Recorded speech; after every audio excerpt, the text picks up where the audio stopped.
Hello dear friends, welcome to our YouTube channel the Abhyas academy. आज हम लोग अब इस वीडियो में ग्राउंड स्टेट टर्म कैलकुलेट करना और माइक्रो स्टेट्स कैलकुलेट करना सीखेंगे। तो आइए पहले स्टार्ट करते हैं ग्राउंड स्टेट टर्म। देखिए, ग्राउंड स्टेट टर्म को कैलकुलेट करने के लिए एक फार्मूला दिया गया है। देखिए 2s+1 Lg। इसको हम लोग क्या करते हैं, बॉक्स में कैद कर लेते हैं। काहे कैद कर लेते हैं भैया, ये जो है ना फार्मूला बड़ा डिमांड है, फार्मूले का बड़ा डिमांड है। अब वो डिमांड है तो भाई ऑब्वियसली है, जिसका डिमांड ज़्यादा होगा क्या हो जाएगा, मनबड़ हो जाएगा। तो इस वजह से इसको थोड़ा हम लोग पकड़ के रखते हैं कि भैया यहीं जाए नहीं, मनबड़ हो तो ठीक है लेकिन रहो यहीं पे। चलिए अब देखिए क्या है, इस फॉर्मूले को देख करके क्या लग रहा है कि हमको क्या क्या चीज़ों की ज़रूरत होगी। S, L और Z। S क्या है, total spin quantum number, quantum number के बारे में आप लोग जानते होंगे। L टोटल एजिमुथल, ठीक है, क्वांटम नंबर, और total angular momentum quantum number जी, ठीक है। अब देखिए कि ये कैलकुलेट कैसे करते हैं S और L और G, ये मिलेगा तब हम क्या बना सकते हैं, टर्म, ग्राउंड स्टेट टर्म। चलिए तो हम इस फॉर्मूले की हेल्प से एक एग्जांपल लेते हैं। जैसे एक P3 कॉन्फ़िगरेशन हमको कोई मिल गया। P3 कॉन्फ़िगरेशन के लिए हमको पूछा कि इसका ग्राउंड स्टेट टर्म क्या होगा। तो आइए देखते हैं। अब हम लोग P3 कॉन्फ़िगरेशन को देखिए, इलेक्ट्रॉनिक डॉट स्ट्रक्चर बना दे। अगर इलेक्ट्रॉनिक स्ट्रक्चर की बात कर लें तो इलेक्ट्रॉनिक स्ट्रक्चर देखें, ऑर्बिटल में p ऑर्बिटल में कितने इलेक्ट्रॉन भैया है, 3 इलेक्ट्रॉन है। कितने इलेक्ट्रॉन, 3 इलेक्ट्रॉन। कितने इलेक्ट्रॉन, 3 इलेक्ट्रॉन। चलिए तो 3 इलेक्ट्रॉन है ये P3 कॉन्फ़िगरेशन ना। अब क्या हमको करना है, कैपिटल S की वैल्यू कैलकुलेट करनी है। कैपिटल S की वैल्यू कैलकुलेट करिए। ये हाफ हाफ हाफ, तीनों को हाफ हाफ है ना, तो हाफ हाफ हाफ क्या करते हैं, ऐड कर देंगे।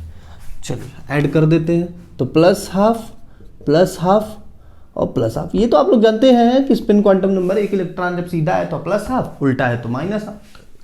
तो टोटल क्या आया, इसको करेंगे जोड़ेंगे तो आएगा 3/2। तो S की वैल्यू क्या आ गई, 3/2। S की वैल्यू क्या आ गई, 3/2। अब देखिए L की वैल्यू कैसे कैलकुलेट करते हैं। जब हम लोग ml की यहां बात करते हैं तो हर एक ऑर्बिटल, जैसे क्या होता है, p है तो ये +1 से शुरू होता है, +1 0 -1 होता है। d रहता है तो वो +2 से शुरू होता है, -2 तक जाता है। f रहता है तो +3 से शुरू होता है, -3 से जाता है। तो जब कैपिटल L की वैल्यू ml की वैल्यू निकालने लगेंगे तो देखिए क्या होता है, यही कैपिटल L है, ठीक है। तो ये क्या होता है, ये जिसमें जिस वाले ऑर्बिटल, ये जो नंबर है ना, जिस ऑर्बिटल में जितने इलेक्ट्रॉन रहेंगे उतने का क्या करना है, इनटू। जैसे +1 वाले में कितने हैं, 1, ठीक है, प्लस। उसके बाद क्या करते हैं, 0 वाले में कितना है, 1 इलेक्ट्रॉन, तो 0 × 1 प्लस -1 × 1। तो ये जो देखिए क्या आ रहा है, 1 + 0 - 1, टोटल कितना आ गया, 0। तो L की वैल्यू क्या आ गई, 0। क्या आ गई, 0। अब देखिए क्या होता है जब L की वैल्यू 0 आती है। देखिए L की वैल्यू अगर 0 1 2 3 4 5 इस तरीके से आता है तो S P D F G H I ऐसे करके अपना वो एक सिंबल देते जाते हैं। तो जब L की वैल्यू 0 अगर आ गई तो आपको जो वैल्यू क्या हो जाएगा, S, उसके लिए S आपका सिंबल हो जाएगा। अब हमको S मिल गया, L मिल गया, और अब हमको क्या निकालना है, Z। तो देखिए J के लिए ग्राउंड स्टेट टर्म जब कैलकुलेट करने हैं तो फॉर्मूला दिया गया है L + S, L - S और या S। तो ये L + S कब होगा, जब लेस देन हाफ फिल्ड हो। कर बढ़ गया, L + S तब होगा जब मोर देन हाफ फील्ड हो, सॉरी, ठीक है, मोर देन क्या हो, हाफ फील्ड हो। और L - S कब होगा, जब लेस देन हाफ फील्ड हो। और S कब बोला, जब एग्जैक्ट X कब होगा, जब एग्जैक्ट हाफ फील्ड होगा, ठीक है, समझ रहे ना। चलिए कैलकुलेट होता है तो हमको ये पता चल गया L + S, L - S और S, ठीक है। तो जो J की वैल्यू है, कह रहा है एग्जैक्ट हाफ फील्ड। यहां देखिए हम लोग क्या है, P3 केस देखेंगे। P3 क्या है, हाफ फील्ड केस है ना, एक इलेक्ट्रॉन सब में भर गया, 2 हो जाता तो फुल फील्ड हो जाता है। किसी में 2 3 से कम है P के केस में तो क्या होता, हाफ फील्ड हो जाता, 3 से ज्यादा है तो मोर देन हाफ फील्ड हो जाता। तो यहां पे कह रहा है एग्जैक्ट अगर हाफ फील्ड है तो आपको जो S की वैल्यू है वही क्या करनी है, ले लेनी है।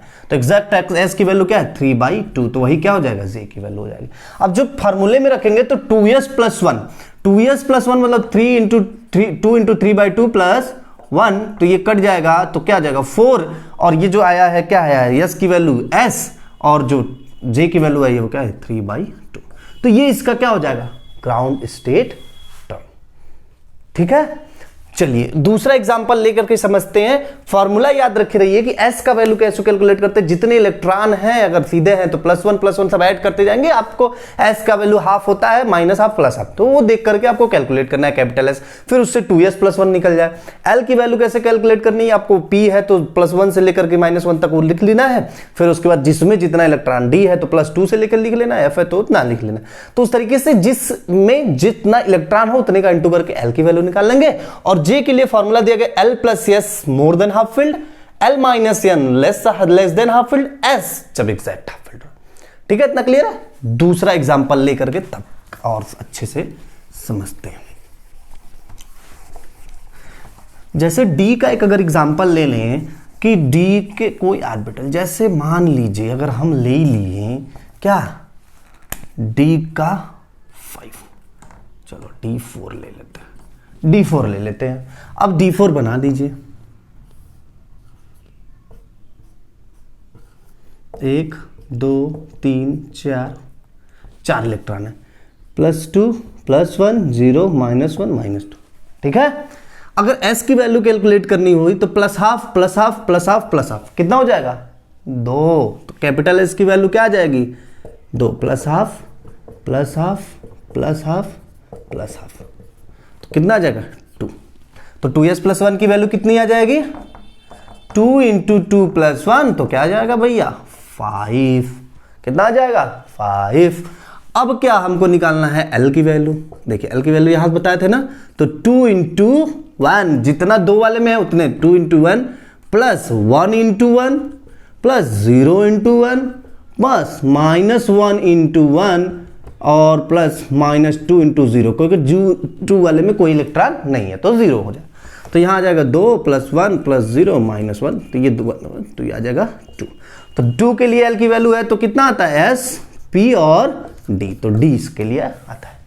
करेक्ट है, वेरी गुड। तो ये d आ गया इसका सिंबल। अब j की वैल्यू निकालने के लिए फॉर्मूला बताए थे, ये लेस देन हाफ फिल्ड है कि नहीं है, ये देखिए 5 से क्या है कम है, मतलब एक इलेक्ट्रॉन 5 ऑर्बिटल में होता तब वो हाफ फिल्ड होता, 5 से कम है तो हाफ फिल्ड से कम, लेस देन हाफ फिल्ड, तो आपको क्या फॉर्मूला लगा देना l - s लगाना है। ये कंफ्यूजन है, थोड़ा ध्यान रखिए, l - s का फॉर्मूला लगा देंगे। ठीक है, तो l - s का फॉर्मूला लगाएंगे तो कितना आया भैया, ये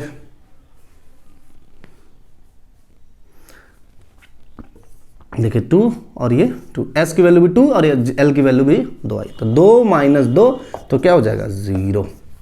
j की वैल्यू क्या आ जाएगी 0 आ जाएगी। ये देखिए क्या है d4 है, तो इसके लिए जो j की वैल्यू आ गई 0 और इसके लिए सिंबल कितना आया है d, और s 2s + 1 की वैल्यू क्या आएगी 5, तो जो ग्राउंड स्टेट टर्म होगा वो ये होगा d4 के लिए 5t0। ठीक है, समझ में आ रहा है, कुछ आ जाएगा। और एग्जांपल लेते हैं, चलिए जैसे मान लीजिए कॉम्प्लेक्स करके दे दिया कोई, तब कैसे निकालेंगे। जैसे अक्सर एक कॉम्प्लेक्स पूछता रहता है एग्जामिनेशन में, जैसे एक कॉम्प्लेक्स दे दिया TiH2O6, क्या दे दिया TiH2O6 का 3+, तो सिंपल है, कुछ नहीं, इसके पहले d के इलेक्ट्रॉन, अंतिम कक्षा के इलेक्ट्रॉन निकाल लीजिए, उसी के लिए निकालना है ग्राउंड स्टेट टर्म। तो ये Ti क्या हो जाएगा इसमें 3+ में, तो Ti जब 3+ में हो जाएगा तो उसमें क्या आ जाएगा D1 केस आ जाएगा ना, D2S2 दो तो S से, एक तो यहाँ से स्कैंडियम के बाद टाइटेनियम, तो D1 केस हमारा क्या हो गया आ गया। अब D1 केस के लिए आपको तब क्या करना है, निकालना है, तो इलेक्ट्रॉन बना दीजिए, जाएगा कहाँ, हम लोग है ना पकड़ के रखेंगे, कट हुई है कहाँ तब बढ़ते जा रहा है, तो एक इलेक्ट्रॉन यहाँ भर दिए। अब क्या है S की वैल्यू क्या हो जाएगी हाफ हो जाएगी, कुछ है ये नहीं। उसके बाद L की वैल्यू भी क्या आ जाएगी 2, तो 2 ही हो जाएगा, यहाँ +2 होता है, उसके बाद सब में कुछ है ये नहीं, तो L की value 2। Less than half field है तो L + S, less than half field L + S, more than half field L - S ना, more than half field L + S, less than half field L - S, तो L की -S करेंगे ठीक है, जे की value निकालने के लिए 2 माइनस हाफ, तो क्या हो जाएगा 3/2 3/2। और 2s प्लस 1 के लिए निकालेंगे तो आ जाएगा क्या 2 इंटू हाफ प्लस 1, तो क्या आ जाएगा, तो 2s प्लस 1 की वैल्यू 2 आ गई। ये देखिए क्या है 2 और l की वैल्यू 2 आई है, तो यस p और d सिंबल होगा, तो ये 2 और ये d और इसके लिए 3/2, ये ग्राउंड स्टेट टर्म आ गया ना 3/2। तो इस तरीके से कॉम्प्लेक्स अगर दिया है कोई कॉम्प्लेक्स जैसे Fe2O6 3+ दे दिया तो उसके अंतिम कक्षा के इलेक्ट्रॉन D6 के लिए निकालिए, Fe2O जो भी दिया है CO कोबाल्ट का दे दिया तो D8 के लिए निकाल लीजिए। चलिए मोर देन हाफ फील्ड के लिए भी निकाल ही लेते हैं। कॉम्प्लेक्स दिया है तो कुछ नहीं, उसके अंतिम कक्षा D वाले इलेक्ट्रॉन को पकड़िए और तुरंत जो है कैलकुलेट कर लीजिए, कोई दिक्कत नहीं है, ठीक है। चलिए तो मान लीजिए अगर D7 केस है, D7 केस है, सर तुरंत फटाक से बना दीजिए 1 2 3 4 5 6 7, कुछ नहीं, बस ठीक। तो s की वैल्यू अगर निकालेंगे तो ये plus half minus half 0, plus half minus half 0, plus half plus half plus half, 3 plus half है तो 3/2 हो गया, ठीक है ना। फिर l की वैल्यू निकालेंगे 2 1 0 -1 -2। देखिए 2 वाले में 2 इलेक्ट्रॉन है तो 2 इंटू 2, 1 वाले में भी 2 इलेक्ट्रॉन है तो प्लस 1 इंटू 2, 2 इलेक्ट्रॉन है, प्लस 0, ये 0 है गया, -1 -2, एक इलेक्ट्रॉन है तो एक का इंटू हो गया, ठीक है। तो ये हो जाएगा 4 + 2 -1 -2, 4 में से 1 गया क्या 3, तो L की वैल्यू आ गई कितनी 3, तो यस P D F, तो इसके लिए क्या हो जाएगा क्या हो जाएगा F, ग्राउंड स्टेट टर्म में सिंबल आ गया F। अब J की वैल्यू निकाल लेंगे, L + S more than half field है तो L + S होगा ना। तो J की वैल्यू निकालने के लिए L + S आ गया, तो F L हमारा 3 और S क्या है 3/2, तो ऐड कर लेंगे 3 + 3/2, तो J की वैल्यू आ जाएगी, ठीक है। तो J की वैल्यू जब आएगी तो क्या आ जाएगा 9/2, ये हो गया J की वैल्यू। कोई दिक्कत नहीं है ना, गलत है क्या, अरे सही है। चलिए तो ये हमारा हो गया क्या J की वैल्यू। अब 2s + 1, यहां से 2s + 1 निकाल लेंगे, 2s + 1 तो आ जाएगा 2 × 3/2 + 1 तो आ जाएगा 4, तो ये 4 आ गया 2s + 1, F आ गया सिंबल और J की वैल्यू क्या आ गई 9/2, ठीक है। L की वैल्यू जो आएगी उसके लिए सिंबल लिखेंगे, बाकी सारे वैल्यू को रख देंगे, तो 2s + 1 L 4 आ गया, F आ गया 9/2। तो इस तरीके से यहां ये घबराने की जरूरत नहीं है, ठीक है, सिंपल, अगर जो आ रहा है वो आप सीधे यहाँ पे लिख देंगे। तो इस तरीके से ग्राउंड स्टेट टर्म कैलकुलेट करते हैं हम लोग, क्लियर है। चलिए क्लियर हो जाएगा, कोई दिक्कत नहीं है, बहुत सिंपल चीज है। एग्जामिनेशन में आपको मैंने देखा है BHU के एंट्रेंस एग्जामिनेशन में भी ऐसे पूछ दिया है, ग्राउंड स्टेट टर्म कैलकुलेट करने के लिए ऑप्शन ढेर सारा दे देता है। तो इस तरीके से आप कैलकुलेट कर लेंगे। दूसरा चीज हम लोग कैलकुलेट करना सीखेंगे माइक्रो स्टेट्स के बारे में। चलिए माइक्रो स्टेट्स क्या होता है, देखिए माइक्रो स्टेट्स के लिए फॉर्मूला है दिया गया NCR = factorial N / factorial R × factorial N - R। अब कहेंगे भैया N क्या है R क्या है, देखिए N क्या है 2 × नंबर ऑफ ऑर्बिटल्स, N क्या है 2 × नंबर ऑफ ऑर्बिटल्स, R क्या है नंबर ऑफ इलेक्ट्रॉन्स, R क्या है नंबर ऑफ इलेक्ट्रॉन्स। ये फार्मूला है, फार्मूला पहले रोक करके देख लीजिए अच्छे से, फार्मूला समझ में आ रहा है ना, factorial N / factorial R × factorial N - R, ठीक है। अब ये कैसे फार्मूला एग्जांपल लेकर के क्लियर करते हैं, कैसे कैलकुलेट होगा उसमें बताते हैं फैक्टोरियल कैसे कैलकुलेट होता है। मैथमेटिक्स वाले बच्चे जानते हैं, बायोलॉजी वालों को थोड़ा दिक्कत होता है, पर बायोलॉजी वाले अपना संभाल लेंगे। देखिए क्या होता है, जैसे मान लीजिए P3 कॉन्फ़िगरेशन हो गया, P3 ऐसा कोई नहीं है, कुछ उससे रिलेशन है, लगाव है, कुछ नहीं है, आ जा रहा है बार बार वहीं, तो हम क्या करें निगाह देते हैं। चलिए तो P3 के लिए आ गया, तो P में कितने ऑर्बिटल होते हैं 3, तो N की वैल्यू क्या आएगी 2 × 3 मतलब 6, क्योंकि 2 × नंबर ऑफ ऑर्बिटल मतलब 3 ऑर्बिटल तो 6। P3 P के लिए कितने N की वैल्यू 6, अब कितने आर की वैल्यू, आर इक्वल टू क्या आ जाएगा 3, जो यहाँ है वही कितने इलेक्ट्रॉन्स है, फार्मूला में रख देंगे factorial 6 upon factorial 3 into factorial 6 minus 3, मतलब वहीं 3 ही आ जाएगा। तो factorial 6 upon factorial 3 into factorial 3। देखिए फैक्टोरियल सॉल्व कैसे होता है, 6 है तो सॉल्व करते समय लिखेंगे 6 into 5 into 4 into 3 into 2 into 1। Factorial 9 है तो 9 से शुरू करें, 9 इंटू 8 इंटू 7 इंटू 6 इंटू 1। 5 है 5 4 3 2 इंटू 8, सब इंटू करते हुए लास्ट तक चले जाए। ऐसे फैक्टोरियल को बस खोल देना, ओपन कर देना। देखिए यहाँ फैक्टोरियल 6 है, 4 इंटू 3 इंटू 2 इंटू 1, यहाँ 3 है तो 3 इंटू 2 इंटू 1, फिर 3 है तो इंटू 3 इंटू 2 इंटू 1। क्लियर है? यहां से हम लोग क्या करते हैं, 3 इंटू 2 इंटू 1 को पूरा संख्या काट देते हैं, किच किच खत्म। ये देखिए 2, यहां से 2, ये 1 है, तो जो देखिए क्या आया, माइक्रोस्टेट्स कितना आ गया P3 कॉन्फ़िगरेशन के लिए 4। तो अगर आप फार्मूला आपको याद है इस तरीके से, तो फार्मूले को हम लोग रख करके माइक्रोस्टेट कैलकुलेट करते हैं। एक और एग्जांपल लेते हैं। देखिए एग्जांपल मान लीजिए D4 ले लिए, D4 ले ली। कितने ऑर्बिटल होते हैं D में, 1 2 3 4, ठीक है, 1 2 3 4 5 होते हैं। तो n की वैल्यू क्या आ जाएगी, 2 इंटू 5 आ जाएगी ना भैया, 10। n की वैल्यू 10 आ गई। r की वैल्यू 4 है यहाँ, तो r की वैल्यू 4, जितने इलेक्ट्रॉन्स है उतने r की वैल्यू। फॉर्मूला लगा देंगे तो फैक्टोरियल 10 अपान आएगा factorial 4 into factorial 6 minus 4, sorry 10 minus 4, ये n है ना, n माइनस r, तो 10 माइनस 4। अब क्या होगा, देखिए फैक्टोरियल 10 है ना, तो फैक्टोरियल 10 को हम लोग इस तरीके से 10 into 9 into 8 into 7 into 6 into 5 into 4 into 3 into 1। और फैक्टोरियल 4 है तो फैक्टोरियल को हटाए, 4 इंटू 3 इंटू 2 इंटू 1, अब इंटू ये फैक्टोरियल 10 माइनस 4 करेंगे, फैक्टोरियल 6 आ जाएगा, तो चलो 6 into 5 into 4 into 3 into 2 into 1।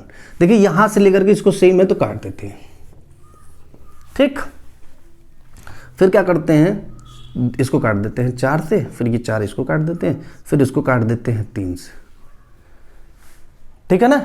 अब देखिए क्या बचा, 10 3 और 7, तो 10 गुणे 3 गुणे 7, तो क्या होगा 3 7 21, 210 माइक्रोस्टेट। स्टेट कितना है, 210। अब ऐसे ही कोई कॉम्प्लेक्स बना करके अगर दे दिया आपको कि भैया ये बताइए कि इतने ये कॉम्प्लेक्स हैं, इसके लिए माइक्रोस्टेट कितना। अगर एक बात कर लें जैसे FeH2O6, ठीक है, 4+, मान लीजिए यहाँ पे 2+ है, 3+ है, 2+ है, कोई भी एक कॉम्प्लेक्स है, ठीक है, FeH2O6 3+। अब इसके लिए निकालेंगे तो पहले इसका क्या करते हैं, ऑक्सीडेशन स्टेट निकाल देंगे, फिर 3+, तो उसके लिए आ जाएगा क्या 3D5। Fe में 3D6, 4S2 होता है, तो 3D Fe3+ के लिए 3D5। तो n की वैल्यू क्या हो जाएगी, d है तो 2 इंटू डी में कितने ऑर्बिटल 5, तो n की वैल्यू 10 आ जाएगी। r की वैल्यू, d में कितने इलेक्ट्रॉन है इसमें 5, तो 5 इलेक्ट्रॉन हो गए। r की वैल्यू फार्मूले में रख देंगे, factorial 10 upon factorial 5 into factorial 10 minus 5 होगा ना, factorial n upon factorial r into factorial n minus r का फार्मूला लगा देंगे। 10 into 9 into 8 into 7 into 6 into 5 into 4 into 3 into 2 into 1 into करके बाद इसको ओपन कर दीजिए, 5 इंटू 4 इंटू 3 इंटू 2 इंटू 1, फिर इसको भी ओपन कर दीजिए, 10 में से 5 घटाएंगे 5, तो 5 इंटू 4 इंटू 3 इंटू 2 इंटू 1, ठीक है। ये देखिए यहाँ से पूरा इसको कट कर देते हैं, 5 इंटू 4 इंटू 3 2 इंटू 2। अब देखिए यहाँ से कट कर देते हैं, 2 3 6 और ये 3 से ये कट जाएगा, फिर 4 दूनी का 8, 5 दूनी का 10, तो जो आया देखिए वैल्यू 2 इंटू 9 इंटू 2 इंटू 7, ये आया ना, 9 दूनी 18 दूनी 36 गुणे 7, तो ये 7 छंग 42, 7 त्रिक 21 4 25, 252 माइक्रोस्टेट्स आ D5 के लिए। तो इस तरीके से कोई कॉम्प्लेक्स भी दिया है तो उसका अंतरिम देखिए डी में कितने इलेक्ट्रॉन्स है, किसी भी ऑर्बिटल, जिस ऑर्बिटल में अंतिम कक्षा में इलेक्ट्रॉन है उस ऑर्बिटल को पकड़िए, P3 P2 D2 D1 D2 S2 S1 सबके लिए निकाले। ऑर्बिटल्स का नंबर पता है, 2 into number of orbitals n r electrons, फार्मूले में रख करके फैक्टोरियल को सॉल्व करते समय यह ध्यान रखना है जितना फैक्टोरियल है वहां से इंटू करते हुए शुरू होकर के 1 तक आपको पहुंच जाना है। ठीक है, तो इस तरीके से हम लोग माइक्रोस्टेट कैलकुलेट करते हैं। ठीक है, होप कि आपको वीडियो समझ में आया हो, ground state term, microstate question solve करना आ गया हो। कोई कंफ्यूजन हो तो आप कमेंट बॉक्स में लिख सकते हैं। वीडियो देखने के लिए धन्यवाद। लाइक शेयर सब्सक्राइब दबा के करिए। Thank you so much.